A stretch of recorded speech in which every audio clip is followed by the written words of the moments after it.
Hello guys, welcome back. Happy Sunday. ఈరోజు vlog ఏంటో already అర్థమైపోయి ఉంటుంది. మేమైతే జూబ్లీ హిల్స్ పెద్దమ్మ తల్లి టెంపుల్కి వెళ్దామని స్టార్ట్ అయిపోయాము. హైదరాబాద్లో ఉంటామనే కానీ దగ్గరలో ఉన్న టెంపుల్స్కి వెళ్ళడమే తక్కువ.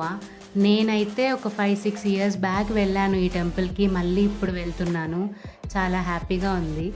ఫైనల్గా గుడికి రీచ్ అయిపోయాము.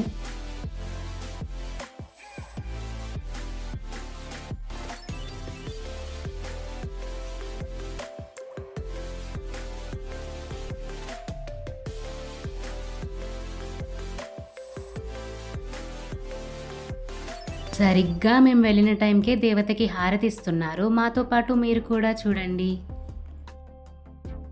ఇక్కడ స్పెషాలిటీ ఏంటో అందరికీ తెలుసు కదా.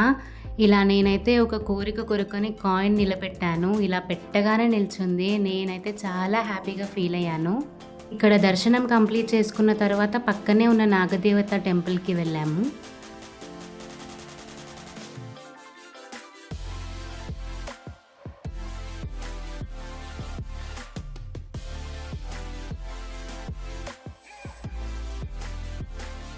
అలాగే పక్కనే ఉన్న లక్ష్మీ గణపతి సరస్వతి దేవి ఆలయానికి వెళ్ళాము. తర్వాత ఇక్కడ అమ్మవారి చీరలు వేలంపాట జరుగుతుంది.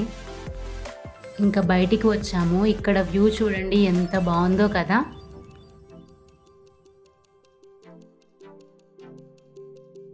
లక్కీగా దర్శనం తొందరగా కంప్లీట్ అయ్యింది.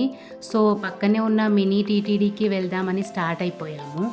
నేనైతే ఇప్పటివరకు వెళ్ళలేదు. చాలా ఎగ్జైట్మెంట్గా ఉంది. తిరుపతికి ఎన్నోసార్లు వెళ్ళాను కానీ ఇక్కడికి రావడం ఇదే ఫస్ట్ టైం. గుడి వచ్చేసింది చూడండి ఎంత బాగుందో.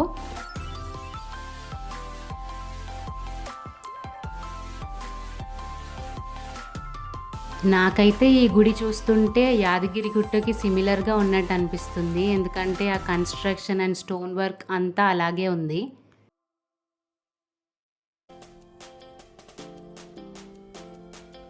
ఇంకా లోపలికి వెళ్ళి దర్శనం చేసుకున్నాము. ఎన్నో వెంకటేశ్వర స్వామి గుడిలు వెళ్ళాము కానీ ఈ గుడి మాత్రం తిరుమలలోని శ్రీనివాసుడిని చూసినట్టే అనిపించింది. స్వామివారు ఎంతో కలగా ఉన్నారు. మా మమ్మీ డాడీ అయితే మాకు చెప్పకుండా వెళ్ళి 3rd టైం దర్శనం చేసుకొని వస్తున్నారు. అడిగితే నవ్వుతున్నారు. ప్రసాదం తీసుకున్నాము. లక్కీగా ఇదే టైంకి మాకు అన్నప్రసాదం టికెట్ ఇచ్చారు. క్యూ లైన్లో నిలబడి ఆ అన్నప్రసాదాన్ని సంతోషంగా స్వీకరించాము. సమ్మర్ స్టార్ట్ అయిపోయింది కదా. చిన్నపిల్లలు ఉన్న వాళ్ళైతే మోస్ట్లీ ఈవినింగ్ వెళ్ళడానికి ప్రిఫర్ చేయండి. ఇదైతే స్వామివారి పుష్కరిణి. ప్రజెంట్ అయితే వాటర్ లేవు. ఇక్కడైతే గ్రీనరీ చాలా బాగుంది. వీలున్నప్పుడు మీరు కూడా వెళ్ళి దర్శనం చేసుకోండి. ఈ వీడియో నచ్చినట్లయితే do like, share and subscribe. Bye bye.